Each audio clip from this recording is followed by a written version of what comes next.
Shalom. First and foremost, I want to give all praises, honor, and glory to Yahweh, Bahasham, Yahushai, Bahasham, Rechak Kodesh. Double honors to the elders and the apostles of Great Millstone, and peace and blessings to the elect. And today we're going to go into the book of Isaiah, the 60th chapter.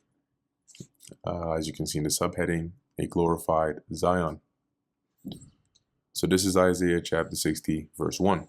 And this goes really into the, like the subheading says, a glorified Zion. This goes into the mercy that the Lord is going to show his people in the last days, right? In delivering us, glorifying us, and translating us, okay, from captivity to the glorious kingdom of heaven, okay, and how the nations, okay, the heathens are going to be subject and tributary onto us.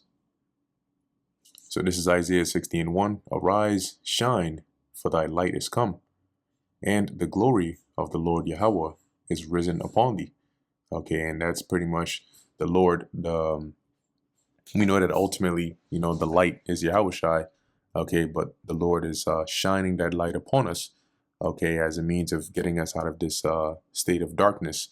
Okay, to finally the Lord taking us out of this low condition and having mercy upon us. Okay, and the glory of the Lord that is going to be risen upon us is when he delivers us, right? Because he is going to send the Yahushai back and the angels, right, in power and great glory. Okay, and by them coming and delivering the Lord's elect, okay, he is going to translate those that are chosen and change them and glorify them as well. Okay, so that's the glory of the Lord rising upon us and shining upon us, that we may also be glorified. Verse 2, for behold, the darkness shall cover the earth. And when we go into this word darkness here, it describes the state of the earth as we are living in it today, right? So Isaiah is pretty much saying that, in that time when these things are going to happen, the earth would be in a state of darkness, right? Chashak, which here says obscurity, darkness. But looking in the Strong's definition, we see here literally darkness, but figuratively misery, destruction, death, ignorance, sorrow, wickedness. And these are spot on characteristics that describe the state of the earth right now. Okay, because we're at the very last point, the pinnacle of transition between empires, between Esau's rulership and the kingdom of heaven. So as it says here, for behold, the darkness shall cover the earth, and gross darkness to people. So that gross darkness is like a thicker, a version of this darkness, the people. And that's what's causing the earth to be covered in that darkness, right? Because the people are in a mindset of ignorance, of violence, of death. And that's the majority of people today. But the Lord Yahweh shall arise upon thee, and his glory shall be seen upon thee. See? And so from that state of darkness, the Lord would shed that light upon Israel, starting with his elect. So first mentally, by opening up our minds through the Holy Spirit to understand this truth and this word, and to believe in Yahushai, who is ultimately the light. And through that shining, as it says, his glory shall be seen upon us, right? So through the this word, eventually it would lead to that actual physical salvation and glory, which would basically make us shine in this world of darkness. And through that, the darkness in itself would be dissipated, right? Because then it's like the visual of a completely dark world, and then you have this little ray of light, and eventually that light just starts to expand and expand and expand, and then eventually it completely drives away that darkness. And I believe in 2nd Ezra, the 6th chapter, it mentions how truth shall overcome and flourish. Verse 3, and the Gentiles shall come to thy light, and kings to thy brightness, or to the brightness of thy rising. Right, so thy light, meaning the light of Israel. So once the Lord shines that light upon us, delivers us, translates us, you're going to have these nations that are going to be subject onto us, and they're going to come to us, as the scriptures say, let us go right to the mountain of Jacob to learn of his ways. So they're going to be subject and come to that light, because the whole earth is going to flourish with the knowledge of the Lord, and everybody is going to be subject, regardless of your nationality or what you used to believe. Everybody's going to be subject to the ways of Yahweh Ba'ashem Yahweh Shai, which is going to be light. Okay, really the true enlightenment. As it says, and kings to the brightness of thy rising, right? Which is, it's, in other words, it's saying the same thing, right? Kings are of the Gentiles or the nations, and thy rising is synonymous with thy light. Lift up thine eyes round about and see. So look around you. All they gather themselves together, they come to thee. Thy sons shall come from far, and thy daughters shall be nursed at thy side. See, because there's going to be a gathering, right? Keep in mind, this is all culminating the event, right? The main event that starts with the really blows up with the return of the Lord. Okay, because that's that physical transition period. But the Lord is going to have his elect gathered, right, from all four corners, wherever they may be, and brought, okay, to Israel, as it says in Baruch, I believe it's the 4th chapter. So there's going to be a gathering, as it says, thy sons shall come from far, so the various regions where we've been scattered, and thy daughters shall be nursed at thy side. Now, to be nursed is, pretty much to be taken care of, right? But how can they be nursed at thy side, if they're not near you?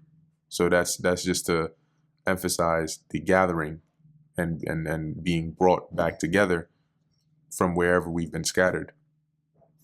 Verse 5, then shalt thou see, or then thou shalt see and flow together, right? So then you're going to see with your own very eyes the fulfillment of these prophecies, the faithfulness of the word of the Lord. And by flowing together, right, it's like saying we're going to be joined together, right? And thine heart, meaning your mind, shall fear. When you go into the word fear here, it goes into being in awe, right? One of the definitions there is being in awe, because these things we're reading about here are not a light thing, right? This is an actual major transition, and not just in the world, but in this age.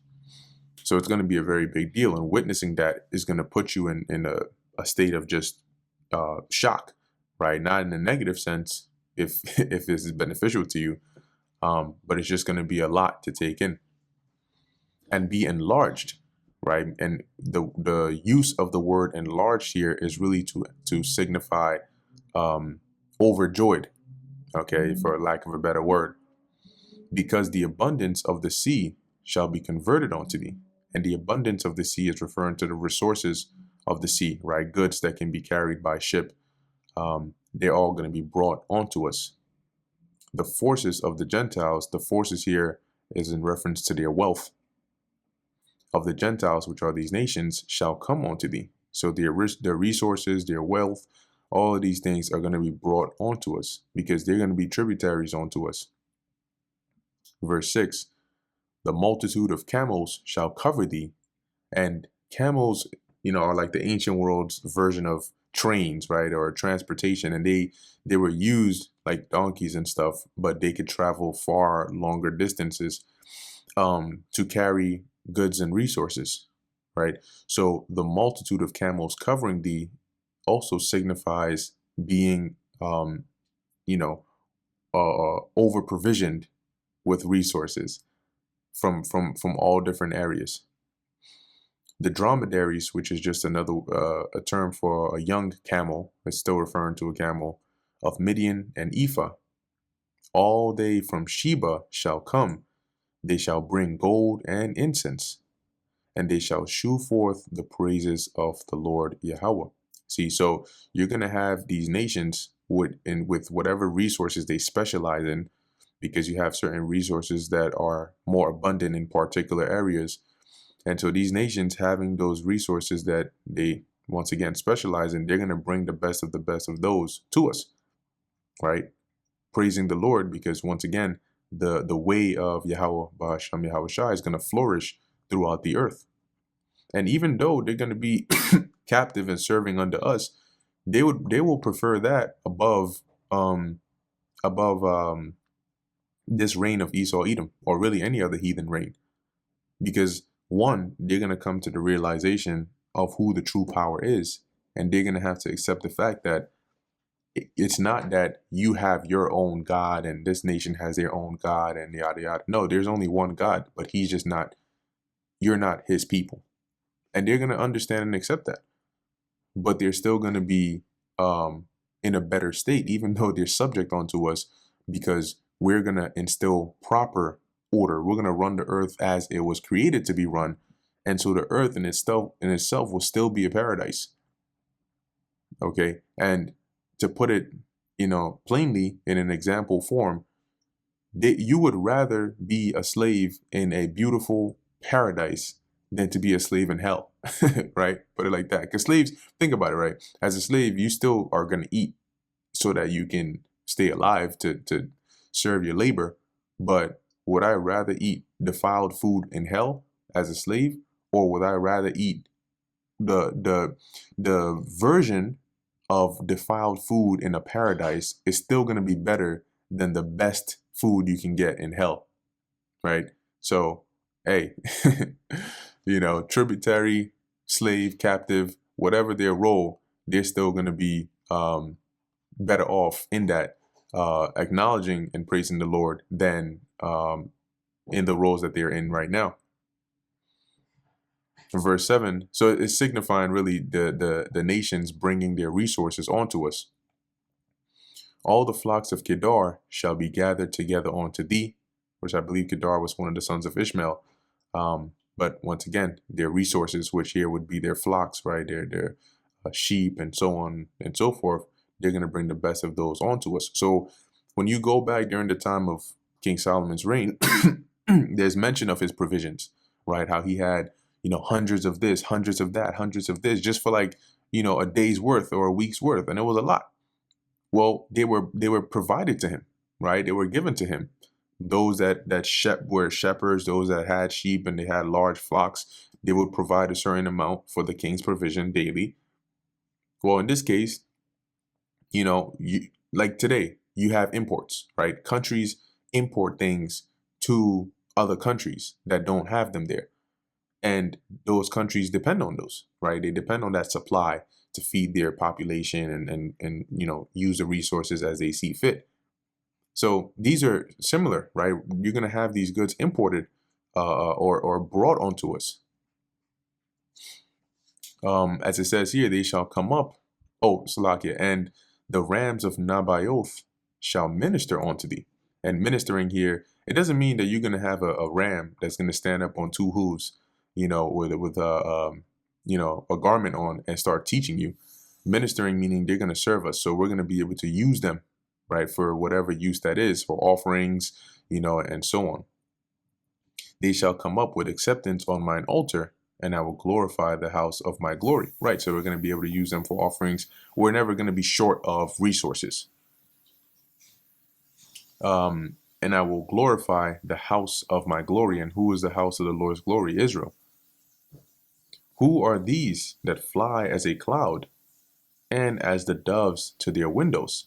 Which in here, Isaiah is receiving a vision, right? And he's saying this because he's seeing it. And his vision that he is seeing is the Israel in a glorified state, right? From the state they were in, both at the time when he was on the scene, and also the state that we were in the visions that he saw of us in the last days, right? In a destroyed state. He's seeing now in this vision us being in a far better condition than any of the times that, or the conditions we've been in. And he's seeing this, he's seeing us being glorified. He's seeing these nations being in awe and being willing to want to submit to us and bringing their resources to us. He's probably seeing different scenes of like entourages of just resources being carried, all in, the gates being opened. Like he's seeing all these things. And then he's also seeing, which he mentions, the chariots, right? That's what he's seeing. And he's saying, like, who are these that fly as a cloud? Because we know the chariots, sometimes they either cloak themselves in the clouds or they may look like a cloud. But he's just seeing them flying all around, because I mean, that's going to be a part of the kingdom of heaven. These are the celestial vehicles. All right. So when we look here in the NLT, it says here, and what do I see flying like clouds to Israel, like doves to their nests? See, and those are going to be the chariots. And that's going to be a beautiful sight. You know, different colors shining in the daytime and the nighttime. Surely the isles shall wait for me, and the ships of Tarshish first, to bring thy sons from far, their silver and their gold with them. Right. So you're going to have some Israelites also being brought, okay, from different areas where they may be, by these nations, okay, as a form of or a token of you know, I don't even know what word to use for here, but you know, just as a sign of them submitting to us, right, or acknowledging us as the holy and glorious people, just as they would bring their silver and bring their gold and bring their resources.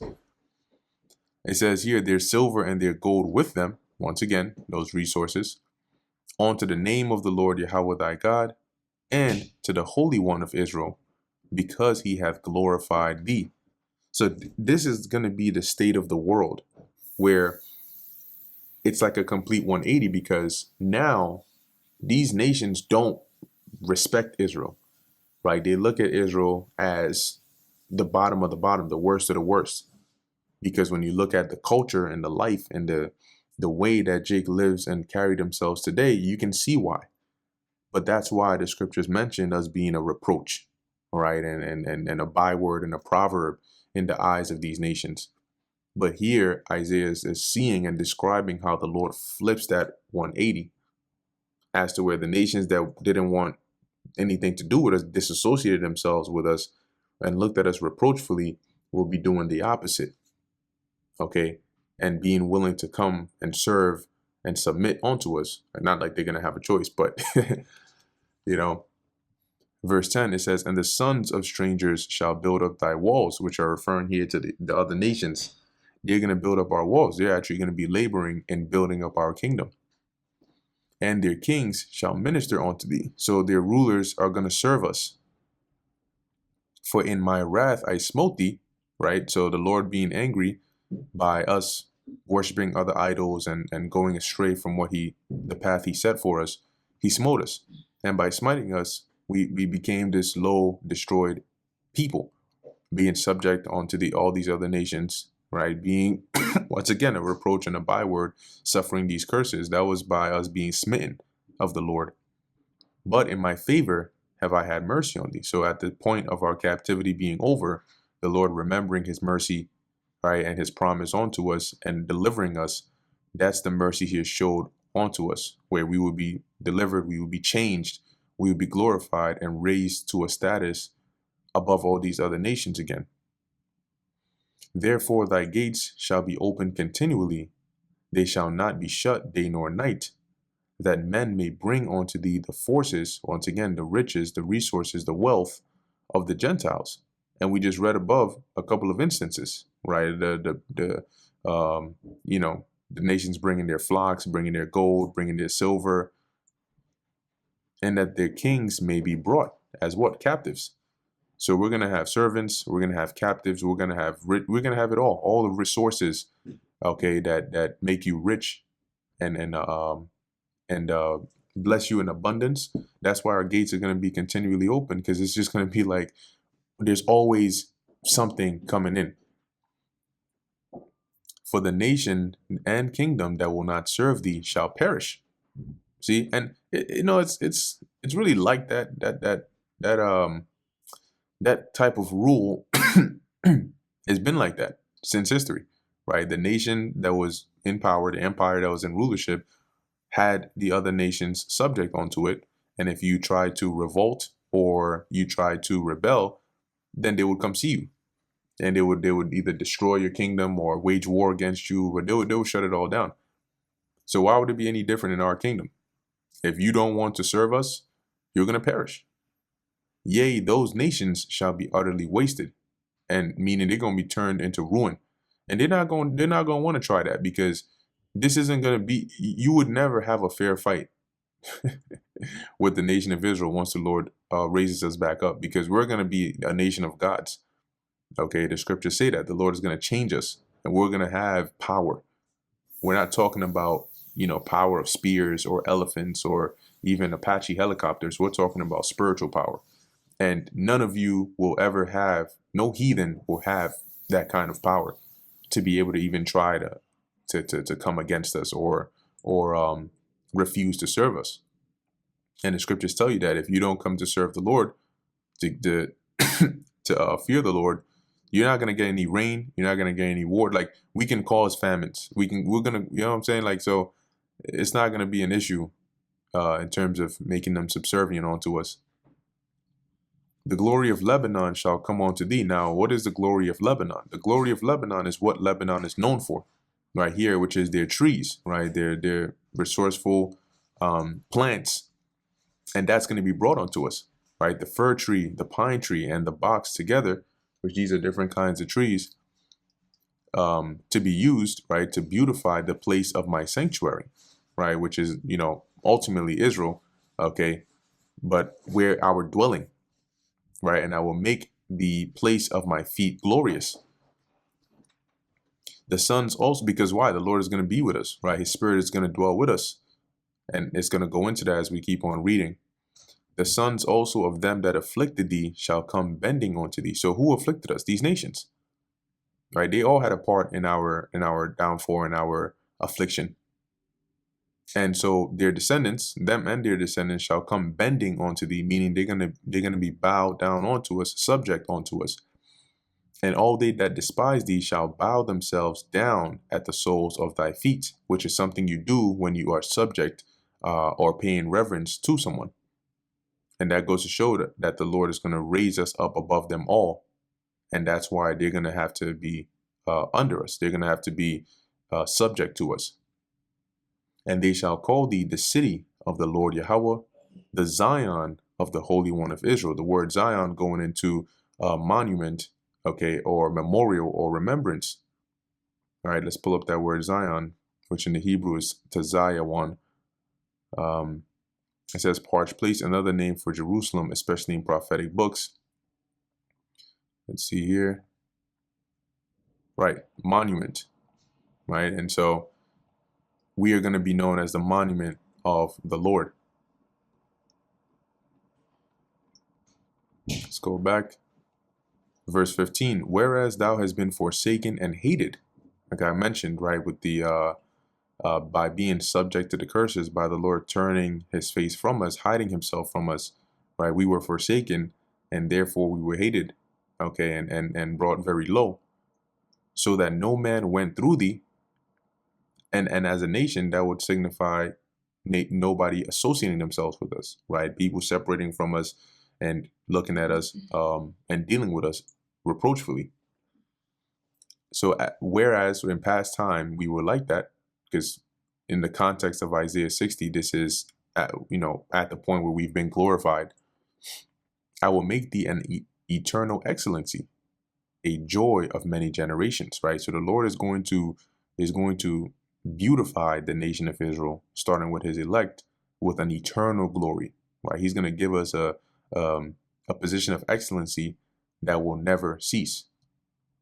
Thou shalt also suck the milk of the Gentiles and shall suck the breast of kings. This isn't literal in the sense of actually kings don't have breast milk, okay? But when it says sucking the milk of the Gentiles, what it means is we're going to have their resources, right? We're gonna have everything from them, just like a baby that sucks the mom's breast. What does a baby gain from that? They gain nutrients, right? They gain the things that they need that help them grow and flourish. So this is like an analogy to signify the things that we are going to gain from these nations, right? And thou shalt know that I, the Lord Yahweh, am thy Savior and thy Redeemer. Why? Because the Lord said he was going to do this. The fact that we're reading this, that the Lord told Isaiah, and very soon we're going to be living it, it's going to register in your mind. This is the work of Yahweh, Bahasham Yahweh Shai. The Lord said he was going to do this, and he has done it. The mighty one of Jacob. Now let's pull this up in another translation. In the NLT, right? Powerful kings and mighty nations will satisfy your every need, as though you were a child nursing at the breast of a queen. See, so that's what it means by sucking the breast of the Gentiles and the breast of kings. It doesn't mean we're actually going to be literally doing that. Verse 17, for brass I will bring gold, and for iron I will bring silver, and for wood brass, and for stones iron. And what does this signify? An upgrade, right? As commonly as you would find a base resource, that's how common you're gonna find these rare and exotic stones and resources, right? So today you can turn around and you'll see a stone, right? Or you'll see, a rock, or you'll see something like that on the ground. Just as easy as it is to just turn around, oh yeah, there's a stone right there. So you see it so much, you don't even think about it when you see it. You might kick it while you're walking.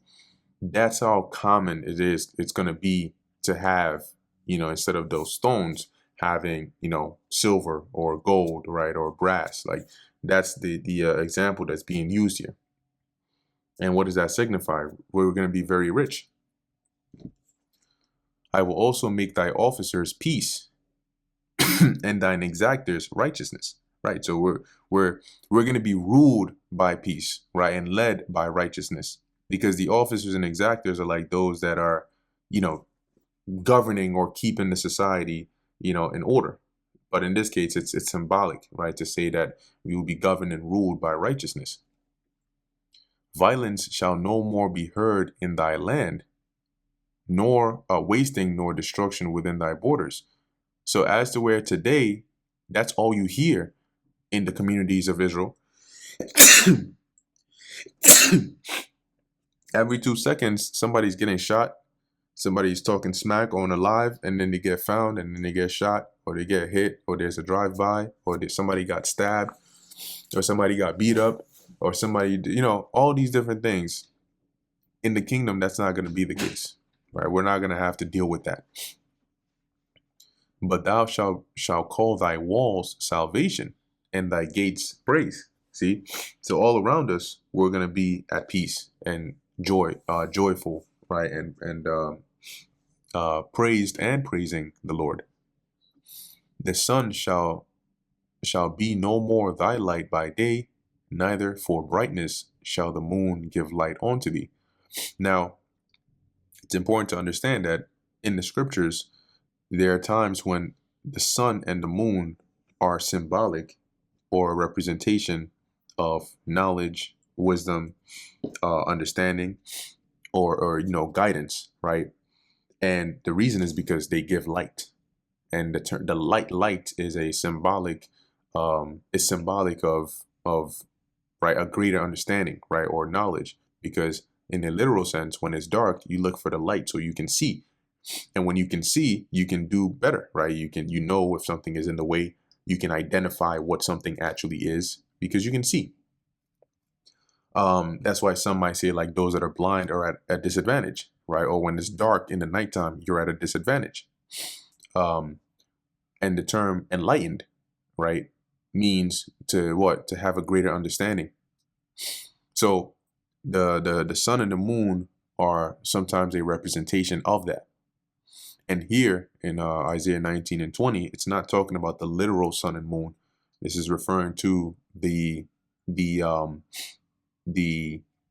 effect, right, of the sun and the moon, i.e. the light, which is like a guidance or knowledge or wisdom, right? It can be representing that. So when it says that the sun shall no more be thy light by day, neither for brightness shall the moon give light unto thee, it doesn't mean that the sun and moon are going to stop. The sun is just going to disappear and the moon is going to disappear. Those are a part of the ordinances of life, right? That's a part of the creation of the earth. And that's always going to be there because you also use the sun to tell time, and so do you use the moon to also tell time.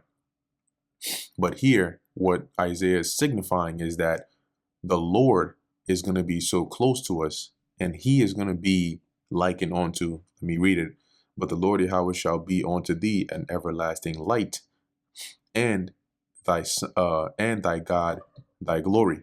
Right. So once again, that light will represent what? That guidance and that pure source of knowledge, wisdom, and understanding. So we are going to be enlightened on a much higher level. And to emphasize how much that's going to be, Isaiah said, basically references it as the Lord replacing our sun and moon. Okay, but in the literal sense, we're always going to have the sun and the moon. Thy sun shall no more go down, and also key word, right? Thy sun. Now we know on the planet Earth, there's only one sun, right? It's not like we have our own sun and then the heathens have their own sun, right? And so on and so forth, right? So when it says thy sun, it's pertaining to Israel. And so this sun here is symbolic. Thy sun shall no more go down, neither shall thy moon withdraw itself, for the Lord Yahweh shall be thine everlasting life. See, now the sun going down is what allows you to dictate the ending and beginning of another day. So if the sun never went down, how would you tell when the Sabbath is coming in? How would you tell when the holy day is coming in? How would you tell these things? So we know that once again, the literal ordinance of the sun will not change, but what the sun represents in its symbolic nature of light, enlightenment, guidance is going to be for us on a much higher level, because that's going to be provided from Yahweh, Bahasham Yahweh Shai. As it says, neither shall thy moon withdraw itself. So we're never going to, basically, if you look at what happened to our people post 70 AD, going from being the people of the Lord, we were brought to a very, very low state, to the point where we couldn't even read and write. Right? We lost that knowledge, that wisdom, the understanding, the heritage. We lost it all. But in the kingdom, we're never going to be brought to a lower state. We're only going to be elevating more and more in understanding, right? In light, in purity, in guidance, in knowledge, in wisdom. That's why it's saying here that we're going to have the Lord for an everlasting light. And the days of thy mourning shall be ended. Right? So no more will we be in a state of mourning because we're in captivity or we're subject to the heathen nations being over us, right? Which is constantly putting you in stress, right? There's no rest. But when the Lord delivers us and glorifies us, those days of mourning are going to come to an end. Thy people also shall be all righteous, right? So all Israel is going to be righteous. No more wicked Israelites misleading others, lying to others, like disrespecting, I should say, the Lord, right? Committing heinous crimes one against another. All that is going to cease, and we're going to go back to being a righteous nation again. They shall inherit the land forever. Right? Why did we lose the land in the first place? Because of our wickedness. But by being righteous, all of us, we're never going to be kicked out of that land anymore. The branch of my planting, the work of my hands, which are Israel. Right? The scriptures also liken us to being a plant or a tree that was planted by the Lord, that I may be glorified. So this time we're not going to be a tree that becomes a degenerate, vine that just starts going wild, right? We're going to be a pleasant plant of the Lord. A little one shall become 1,000, and a small one a strong nation. And what this signifies is we're going to populate a lot. We're going to copulate and populate. Okay, so a little one becoming 1,000, meaning that you're going to have larger families. Today, family is like a husband, wife, a kid, maybe two. But in the kingdom, it's going to be much more than that, right? Because the condition is going to change, and we're going to have the resources to support that. And basically, it means the same thing as it says, a small one, a strong nation. So once again, as to where today your family is, much smaller, in the kingdom, your family, just like a family alone is going to be almost the size of a nation, right? Oh, this person is such and such, son of such and such of this household. Like how they show you in Game of Thrones, right? In Game of Thrones, you had families that were like nations, right? And then they called them the house, right? House of, Lannisters, the Starks, right? These were all a family. That's why they carry that name. So that's going to be brought back. And as it says, I, the Lord Yahweh, will hasten it in his time, meaning the Lord is going to make this happen in that time, which we're very quickly approaching. So this brings us to the end of the book of Isaiah, the 60th chapter. Lord willing, this was edifying to the elect. In closing, I want to give all praises, honor, and glory to Yahweh, Bahasham, Yahweh Shai, Bahasham, Recha Kodesh. And until next time, Shalom.